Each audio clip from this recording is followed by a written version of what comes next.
Namaste. After a brief break, welcome back to Subhu's Launch Talk. Today I'm going to talk about having a sports mind.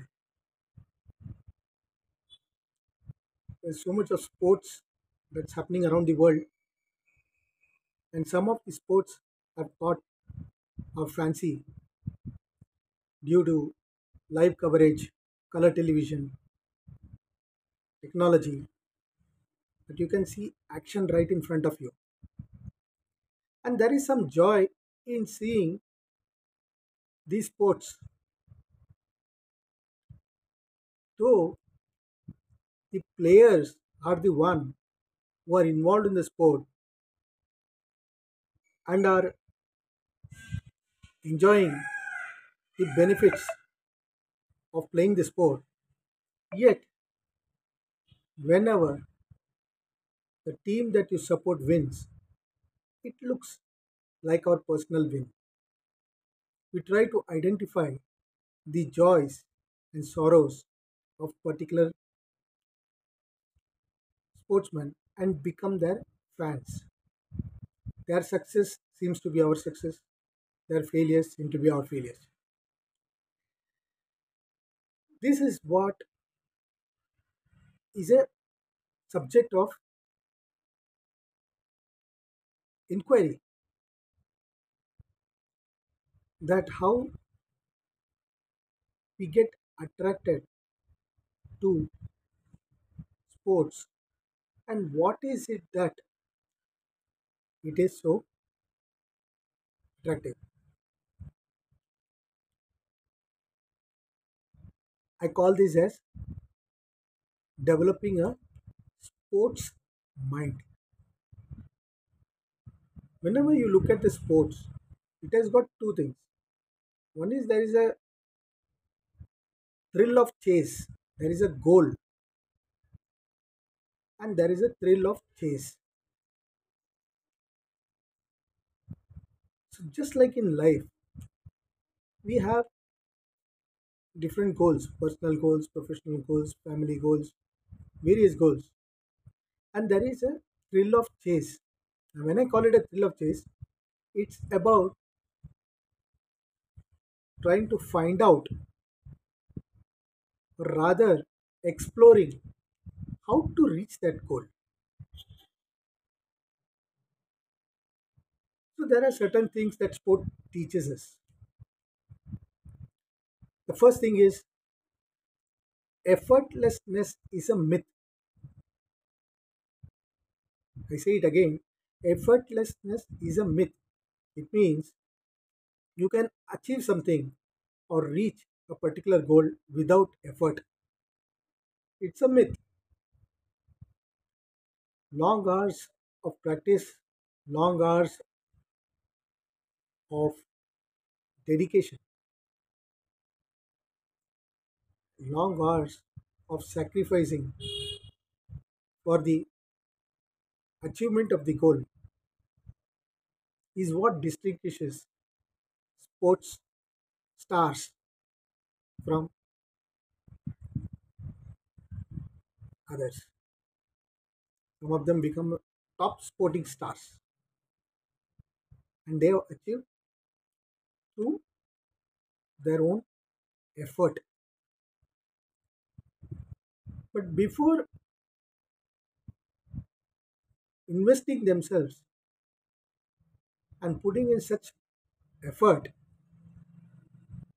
they have developed what is called an Ichha Shakti. What is an Ichha Shakti? In our life, we are guided by our thoughts, and thoughts are bundle of thoughts, and it comes and goes in a random manner.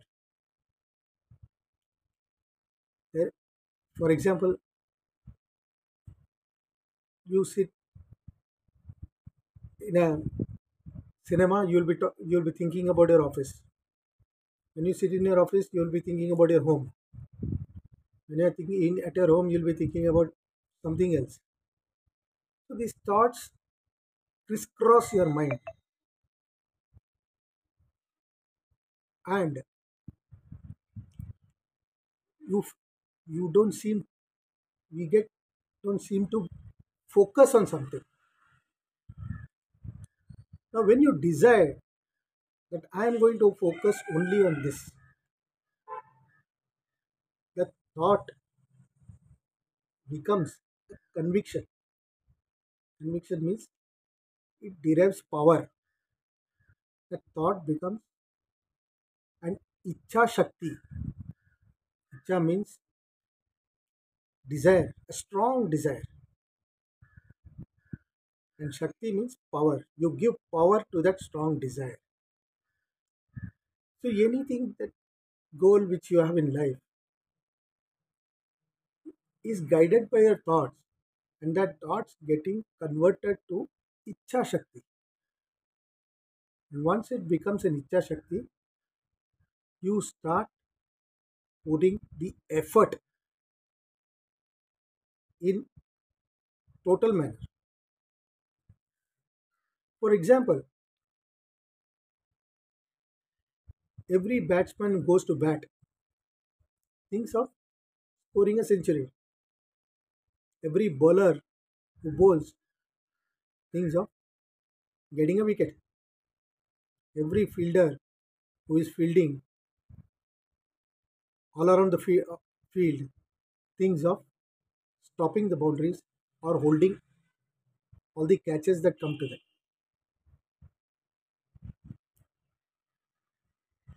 But it doesn't mean that the batsman scores century every time he goes, or a fielder holds all the catches. He drops many catches also, and bowler gets hit all around the park.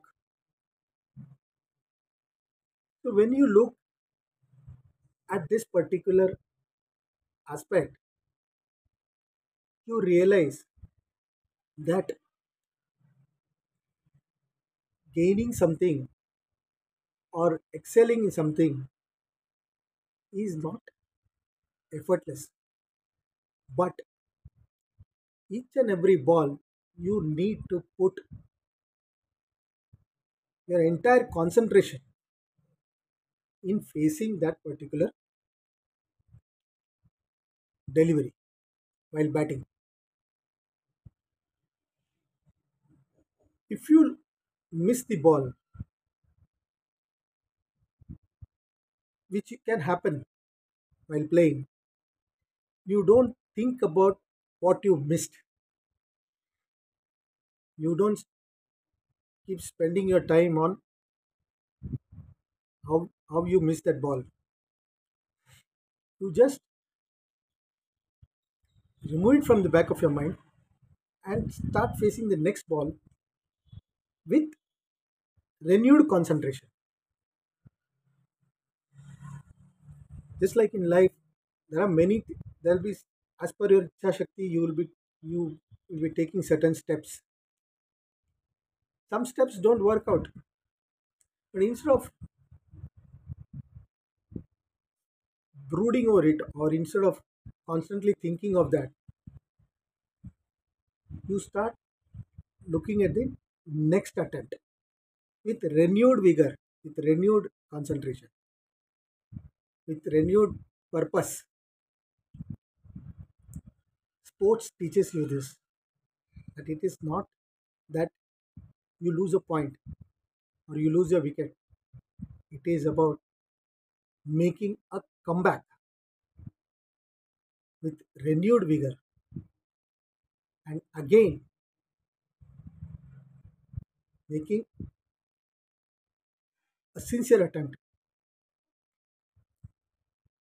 in the next opportunity. Similarly, we need to take any task or develop a sports mind. With a sports mind,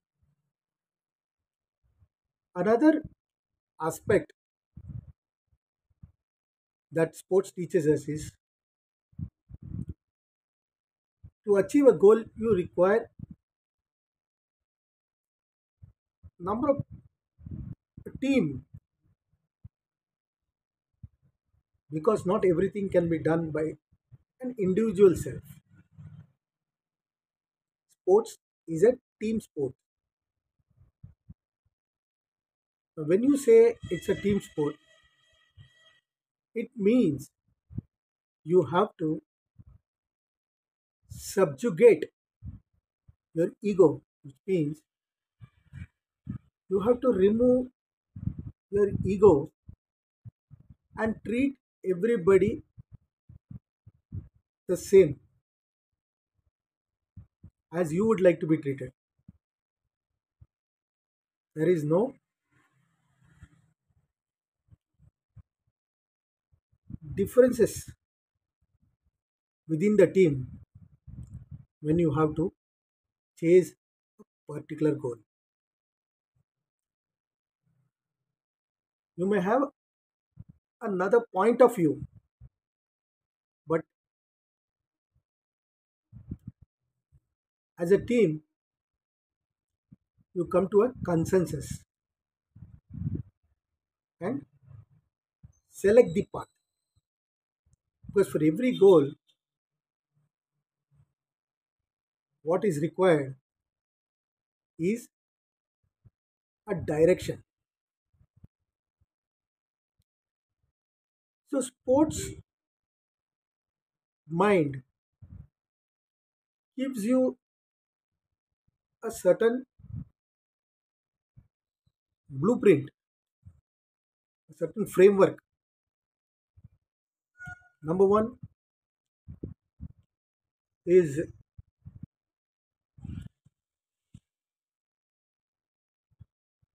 you while chasing a particular goal, you need to subjugate your ego and take the help of all those who are having a similar bent of mind or a winning attitude. You play the sport to win.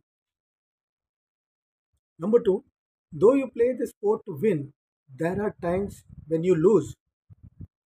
So instead of getting angry and instead of blaming one another, you just say, well tried or hard luck and wait for the next opportunity and have a shot again. And the third important thing is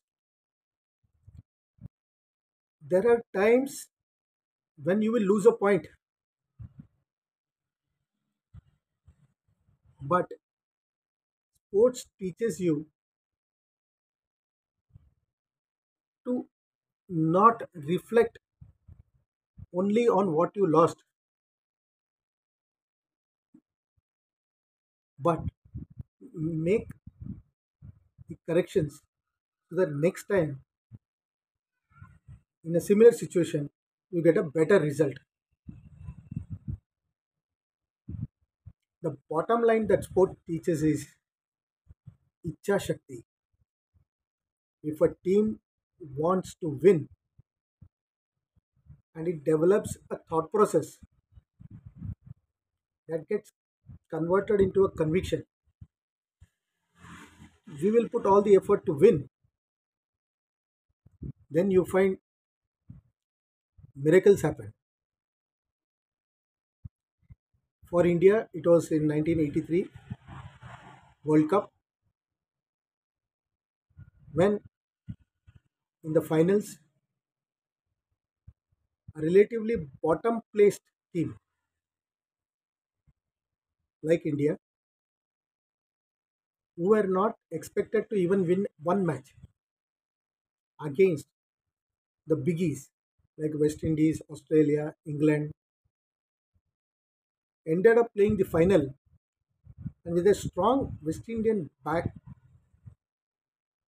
lineup, they won the match.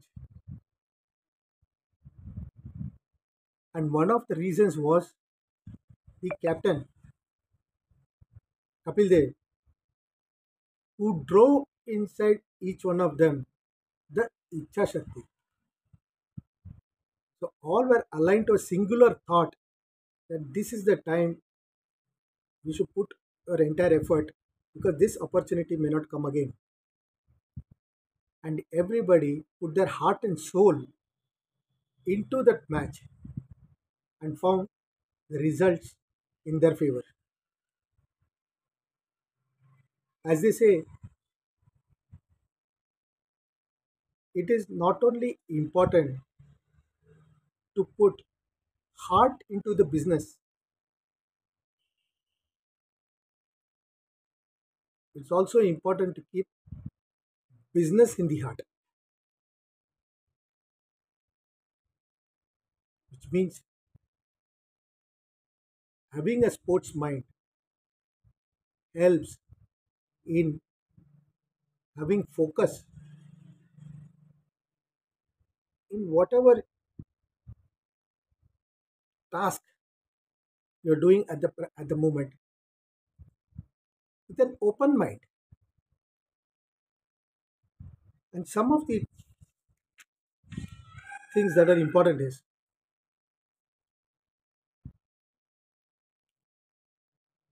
having a respect for